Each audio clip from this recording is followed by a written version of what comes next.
Ladies and gentlemen, welcome to Chanel Jasmine, the best novel Chanel for romantic stories.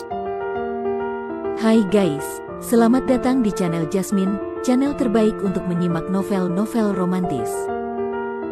Mohon dukung channel ini dengan subscribe, like dan share video-video yang ada di channel ini. Terima kasih.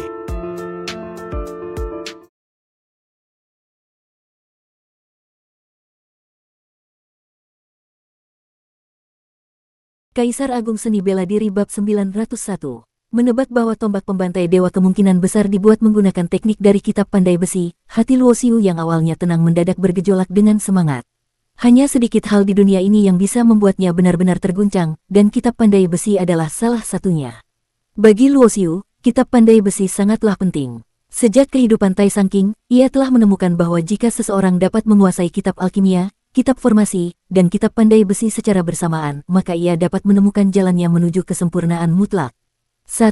Kitab alkimia, menyempurnakan jiwa, dan menciptakan teknik penyucian jiwa tertinggi. 2. Kitab pandai besi, menyempurnakan tubuh fisik, menciptakan tubuh yang tiada tandingan di dunia. 3. Kitab formasi, berfungsi sebagai pendukung total, baik dalam memperkuat kesadaran jiwa maupun tubuh fisik dengan formasi khusus. Jika tiga hal ini bisa digabungkan, maka itu akan menjadi jalan kultivasi paling sempurna di dunia ini. Namun, asal-usul dari kitab-kitab ini masih merupakan misteri. Bahkan di zaman kuno era primordial, sudah ada banyak spekulasi tentang asal-usulnya, tetapi tidak ada satupun yang bisa membuktikan kebenarannya. Beberapa teori yang paling terkenal adalah 1. Kitab-kitab ini lahir bersamaan dengan kelahiran alam semesta, dan jika seseorang berhasil menyatukan semuanya, ia dapat menguasai seluruh alam semesta. 2. Dewa Langit Primordial, di era primordial adalah pengguna kitab pandai besi, yang menggunakan kekuatan tubuhnya yang tak tertandingi untuk memerintah hukum alam semesta dan menyebut dirinya sebagai Dewa Langit.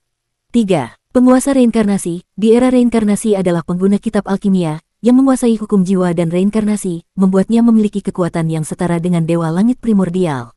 Seiring waktu, kitab alkimia dan kitab formasi sesekali muncul dalam bentuk fragmen, tetapi kitab pandai besi telah benar-benar hilang sejak era primordial. Tidak pernah ada satupun orang yang menemukannya di era reinkarnasi. Tombak pembantai dewa ini adalah satu-satunya petunjuk yang ia miliki tentang kitab pandai besi. Jika ia bisa mempelajari bagaimana senjata ini ditempa, mungkin ia bisa menemukan jejak kitab pandai besi yang telah lama hilang. Ketika Luo Xiu masih tenggelam dalam pikirannya, lelang tombak ini telah dimulai. Harga awal untuk tombak pembantai dewa adalah 1 juta kristal dewa kelas tertinggi. Setiap kenaikan minimal adalah 100.000. Lelang langsung memanas, dan harga melonjak hingga 4 juta dalam waktu singkat. Bahkan ahli tingkat dewa sekalipun sulit mengumpulkan jumlah sebesar ini.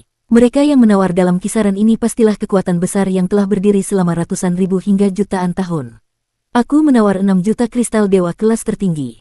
Tiba-tiba, suara lantang dan arogan bergema di seluruh ruangan. Hening seketika, bahkan klan Zhao, yang dikenal sebagai keluarga terkuat di bintang sentian, langsung terdiam. Siapa sebenarnya pria ini, sehingga bahkan klan besar pun tidak berani menentangnya. Banyak orang yang tidak mengenalnya, tetapi hanya dengan mendengar betapa sombongnya dia, serta fakta bahwa bahkan para tetua tingkat dewa tidak berani melawannya, semua orang tahu bahwa ini bukan orang sembarangan. Ekspresi Song Cheng menjadi tidak enak. Tombak ini seharusnya dapat terjual setidaknya 10 juta kristal dewa kelas tertinggi. Namun, jika tawaran 6 juta dari pria ini menjadi harga akhir, ini akan menjadi kerugian besar bagi pelelangan. Tetapi, bahkan penguasa kota naga biru pun tidak ingin menyinggung orang ini. Jadi, Song Cheng hanya bisa tersenyum terpaksa dan berkata, apakah ada yang ingin menaikkan harga lebih tinggi dari 6 juta? Hah, apa yang kau tunggu? Aku tidak suka membuang-buang waktu. Suara pria sombong itu kembali terdengar, kali ini lebih tajam dan penuh tekanan. Sepertinya ia benar-benar menganggap dirinya di atas semua orang. Tetapi saat semua orang mulai menyerah, sebuah suara tiba-tiba terdengar, 7 juta. Hening total. Setiap orang di ruangan itu terkejut. Siapa yang berani menentang pria itu? Semua tatapan langsung tertuju ke sudut ruangan tempat Luo Xiu duduk. Itu dia. Seorang tetua dari Sekte Pedang Huang Tian langsung mengenali Luo Xiu. Ia tidak akan pernah lupa bahwa klan Su pernah dihancurkan oleh pria ini dengan tangannya sendiri. Tidak hanya dia, bahkan para tetua dari Sekte Taixi, Sekte Guanghan, klan Zhao, klan Wu, klan Bo, dan klan Bai semuanya terkejut melihat Luo Xiu. Dia kembali. Bahkan Miao Lun, yang datang ke pelelangan bersama para tetua Sekte Taixi, tampak terkejut. Dia tahu bahwa Luo Xiu telah pergi ke dunia yang lebih tinggi, jadi kenapa dia kembali ke dunia yang lebih rendah ini? Sementara semua orang terkejut, Xiao Jiangming mulai merasa gugup. Tekanan dari semua ahli di sekitarnya mulai membuatnya sulit bernapas. Jika bukan karena aura tak terlihat dari Luo Xiu yang melindunginya, dia pasti sudah jatuh berlutut di tanah. Bocah, kau punya nyali besar. Dari arah barat daya, terdengar suara yang penuh dengan amarah dan niat membunuh. Luo Xiu tidak terkejut sama sekali. Bahkan sebelum mengajukan tawaran, ia sudah tahu pria itu pasti akan mengincarnya. Tetapi, apakah itu penting baginya? Dengan kesadaran spiritualnya, Luo Xiu mengintip ke dalam ruangan pria sombong itu. Di dalam ruangan, ada 3 orang. Salah satunya adalah pemuda yang duduk di kursi utama, wajahnya penuh dengan amarah, tetapi matanya tetap penuh dengan keangkuhan. Jadi ini dia, tuan muda itu. Pemuda itu memiliki tingkat kultivasi di puncak Kaisar Dewa. Tetapi di mata Luo Xiu, dia hanyalah seekor semut yang belum tahu bahwa dia sedang bermain dengan api. Di dalam ruangan mewah tempat pemuda sombong itu duduk, 2 pria berpakaian seperti pengawal berdiri di belakangnya. Keduanya memiliki kultivasi Kaisar Dewa tingkat 7, yang mana di bintang kelas bawah ini sudah termasuk ahli tingkat atas. Namun, pemuda itu bisa membuat 2 ahli ini menjadi pengawal pribadinya, menunjukkan bahwa latar belakangnya tidak sederhana. Bahkan jika dibandingkan dengan pemimpin klan Zhao atau sekte Taixi, ia memiliki pengaruh yang jauh lebih besar. Pergi beri dia pelajaran, biarkan dia tahu akibatnya jika berani menyinggungku. Pemuda itu mendengus dingin. Baik, salah satu pengawal langsung melangkah keluar dari ruangan, membuka pintu dan mengunci auranya pada Luo Xiu. Berani menyinggung tuanku, kau tidak bisa dimaafkan. Mati. Tanpa basa-basi, ia langsung menyerang. Tangan kanannya berubah menjadi telapak besar yang mengandung kekuatan hukum, menghantam langsung ke arah Luo Xiu tanpa peduli apakah akan melukai orang lain di sekitar atau tidak. Sikap ini benar-benar sangat arogan. Luo Xiu menyeringai dingin. Hanya dengan 1 jari, ia menusuk ke depan. Blok, darah menyembur. Jarinya langsung menembus telapak lawan, menembus keningnya, dan menghancurkan inti kekuatan dewanya dalam sekejap. Boom, tubuh Kaisar Dewa tingkat 7 itu langsung terhempas ke tanah, menjadi mayat tanpa nyawa. Semua ini terjadi terlalu cepat. Orang-orang bahkan belum sempat bereaksi, dan pertarungan sudah berakhir. Kaisar Dewa tingkat 7 tewas dalam 1 serangan. Semua yang menyaksikan kejadian itu terkejut hingga membeku. Untuk membunuh seorang Kaisar Dewa tingkat 7 secepat ini, paling tidak dibutuhkan kekuatan di puncak Kaisar Dewa. Namun, semua orang yang mengetahui identitas pemuda sombong itu merasa ngeri. Bahkan para tetua tingkat dewa pun tidak berani menyinggungnya, tetapi pria ini berani membunuh salah satu pengawalnya di depan umum. Berani sekali kau membunuh orangku. Pemuda itu berdiri dengan marah, tubuhnya memancarkan niat membunuh yang luar biasa. Di matanya, semua kultivator di dunia bintang kelas bawah ini hanyalah sampah rendahan yang tidak tahu tempatnya. Namun, tepat ketika ia hendak bergerak, duduk, jangan menyinggung pria ini. Sebuah suara tua dan berat bergema langsung di dalam pikirannya. Wajah pemuda itu langsung berubah drastis. Para penonton sudah bersiap untuk melihatnya mengamuk, tetapi yang terjadi justru di luar dugaan mereka. Setelah mengucapkan 1 kalimat penuh amarah, pemuda itu tidak melakukan apapun. Apa yang terjadi? Semua orang merasa bingung dan penasaran. Luo Xiu juga terkejut, melirik ke arah ruangan pemuda itu dengan rasa ingin tahu. Berdasarkan kepribadian pemuda itu, seharusnya ia tidak akan diam begitu saja. Namun, sesuatu atau seseorang telah menghentikannya. Luo Xiu tidak terlalu peduli. Setidaknya kau tahu kapan harus menyerah.